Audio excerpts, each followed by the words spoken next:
Hello everyone, कैसे हैं आप सब। स्वागत है आपका मेरे यूट्यूब चैनल कॉमर्स वाले में। फॉर्म 10E अभी अवेलेबल हो गया इनकम टैक्स के पोर्टल पे। इस वीडियो में मैं आपको बताने वाला हूं कि फॉर्म 10E आपको कैसे भरना है। बेसिकली लाइव आपको फाइलिंग करके या फिर लाइव आपको भर के दिखाने वाला हूं। तो वीडियो स्टार्ट करने से पहले अगर आप चैनल को सब्सक्राइब नहीं किया तो सब्सक्राइब कीजिए, बेल आइकन प्रेस कीजिए। बेल आइकन प्रेस करने के बाद आपको ऑल पे क्लिक करना है ताकि मैं जब भी वीडियोस को अपलोड करूँ तो उसके नोटिफिकेशन आपको मिल सके। तो आइए स्टार्ट करते हैं। तो पहले आपको लॉगिन कर लेना है। लॉगिन करने के बाद ई फाइल में आना है। ई फाइल में इनकम टैक्स फॉर्म्स, इसमें आना है फाइल इनकम टैक्स फॉर्म्स पे क्लिक कर देना है। जैसे ही क्लिक करेंगे यहाँ पे इन प्रोग्रेस में 2-3 मुझे यहाँ पे दिख रहे हैं, आपको नहीं दिखेंगे। आपको डायरेक्टली ये दिखेगा person having business and profession, person not having business and profession and others. आपको person not having business and profession पे क्लिक करना है। उसके बाद आपको यहाँ पे फॉर्म 10E देखने को मिल जाएगा। यहाँ पे आपको फाइल नाउ पे क्लिक कर देना है। जैसे ही फाइल नाउ पे क्लिक करेंगे यहाँ पे आपको कुछ चीज़ें देखने को मिलेंगी, लाइक आपका पैन सबमिशन मोड यहाँ पे ऑनलाइन है, मतलब ऑफलाइन नहीं कर सकते, ऑनलाइन ही करना पड़ेगा। और यहाँ पे ओरिजिनल है। ओके, असेसमेंट ईयर आप सेलेक्ट कर लीजिए, क्योंकि 21-22 है, आप 21-22 यहाँ पे सेलेक्ट कर सकते हैं और आपको कंटिन्यू कर देना है।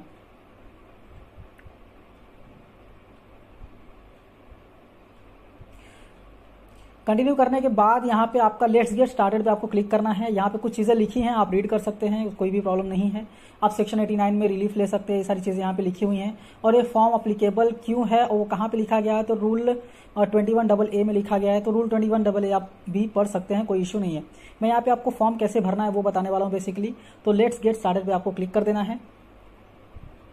जैसे ही क्लिक करेंगे यहाँ पे टोटल 5 सिचुएशन देगी कि आपको एरियर ऑफ सैलरी की वजह से ये फॉर्म भर रहे हैं, एडवांस सैलरी की वजह से भर रहे हैं, ग्रेचुटी की वजह से भर रहे हैं, कंपेंसेशन की वजह से भर रहे हैं या पेंशन कम्यूटेशन की वजह से भर रहे हैं।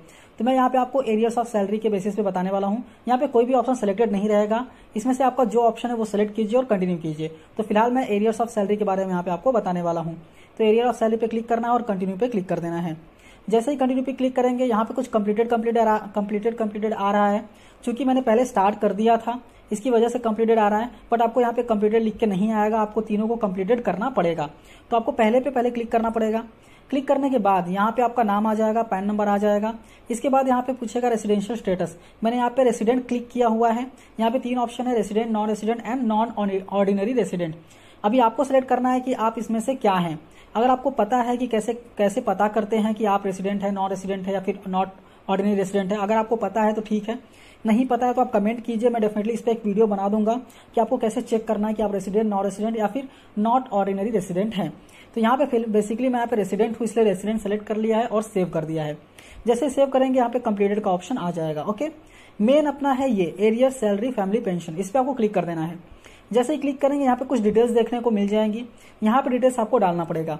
पहला ऑप्शन है कि यहाँ आपको टोटल इनकम डालना है। फॉर एग्जांपल फाइनेंशियल ईयर 20-21 का रिटर्न आप फाइल करने वाले हैं, तो 20-21 की आपकी सैलरी कितनी है वो आपको डालनी है। जो आपको एरियर सैलरी मिली है उसको एक्सक्लूड करके, उसको इंक्लूड आपको नहीं करना है, उसको एक्सक्लूड करके आपकी टोटल इनकम कितना है। फॉर एग्जाम्पल यहाँ पे 8 लाख मेरी इनकम है as per salary financial year 20-21 में। फिर ये पूछता है कि आपने जो सैलरी एरियर्स में रिसीव किया वो कितना है।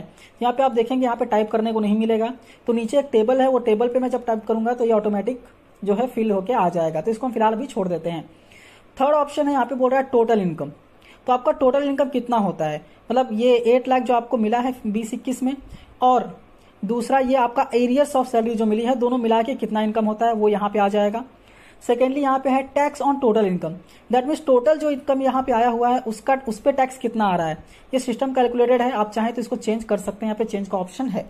सिस्टम बेसिकली 100% है कि वो करेक्ट ही कैलकुलेट करेगा, उसमें कोई प्रॉब्लम नहीं आएगी, फिर भी आप एक बार चेक कर सकते हैं। फिफ्थ पॉइंट है टैक्स ऑन इनकम एज पर कैलकुलेशन आइटम 1। आइटम 1 मतलब आइटम 1 जो है financial year 20-21, that means excluding of arrears, मतलब एरियर्स इंक्लूड करने से पहले जो इनकम है उस पर कितना टैक्स आ रहा है वो यहाँ पे आ जाएगा।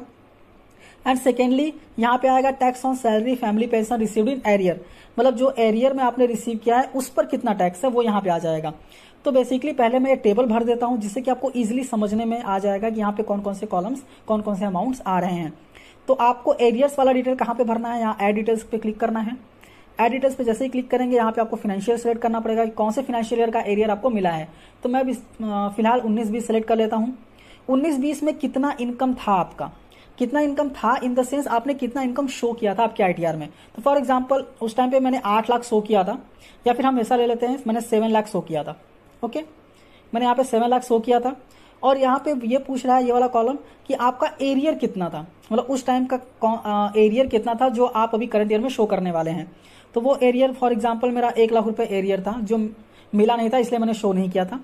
अभी मैं शो करने वाला हूं करंट ईयर में। ओके, मतलब उस टाइम का टोटल इनकम आपका कितना था, 8 लाख रुपए।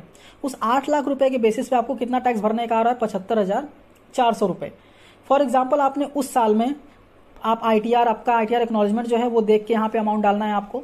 फॉर एग्जाम्पल आपने उस साल में 65,000 टैक्स भरा था, ठीक, दैट मीन्स आपने कितना नहीं भरा था, 10,400। फिलहाल हम इसको ऐड कर देते हैं। ओके, अभी ऐड कर दिया हमने। ऐड करने के बाद आप ऊपर अभी आएंगे तो देखिए अमाउंट सारे आ गए हैं।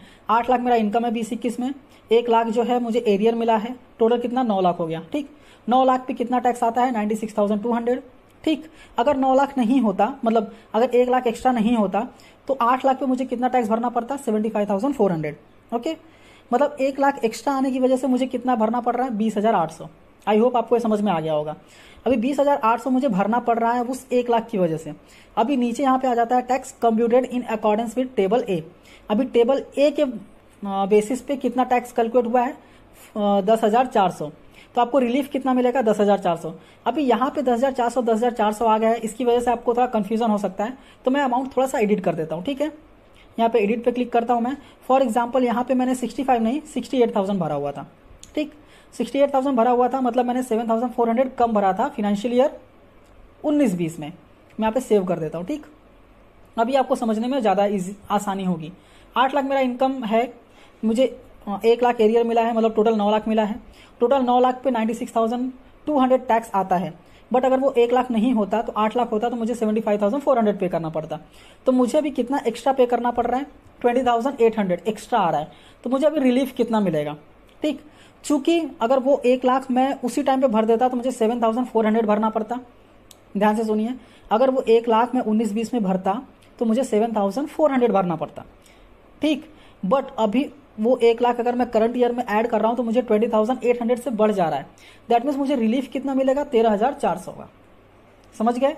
अगर मैं तभी भरता तो 7,400 भरना पड़ता एक्स्ट्रा, बट मैं अभी भर रहा हूं इसलिए मुझे 20,800 एक्स्ट्रा आ रहा है।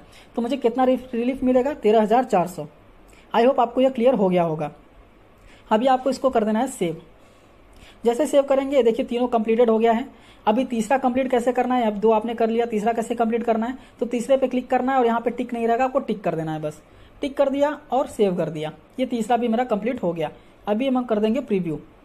प्रीव्यू करेंगे तो यहाँ पे सारी डिटेल्स दिख जाएंगी। आपका पैन नंबर क्या है, नाम क्या है, आपका सैलरी कितनी है वो यहाँ पे दिख जाएगी, मतलब कितनी एरियर सैलरी थी, 1 लाख रुपए एरियर सैलरी थी। ये नेक्स्ट्स दिख जाएंगे, वेरिफिकेशन, ये सारी चीजें आपको दिख जाएगी।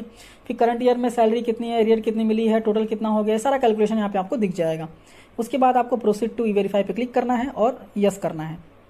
जैसे ही यस करेंगे और यहाँ पे आपका ई वेरीफाई का ऑप्शन आ जाएगा। आप आधार ओटीपी से कर सकते हैं, नेट बैंकिंग से कर सकते हैं, बैंक थ्रू कर सकते हैं, डीमैट अकाउंट के थ्रू कर सकते हैं।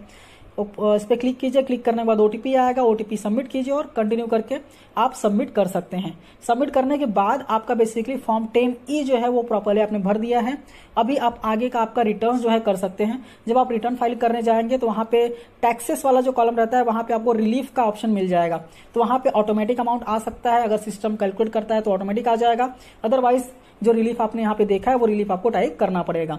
आई होप आपको ये वीडियो डिटेल में समझ में आ गया होगा, और नहीं समझ में आया तो मुझे कमेंट कीजिए आपको क्या समझ में नहीं आया। मैं डेफिनेटली उसको सॉर्ट आउट करने की कोशिश करूंगा।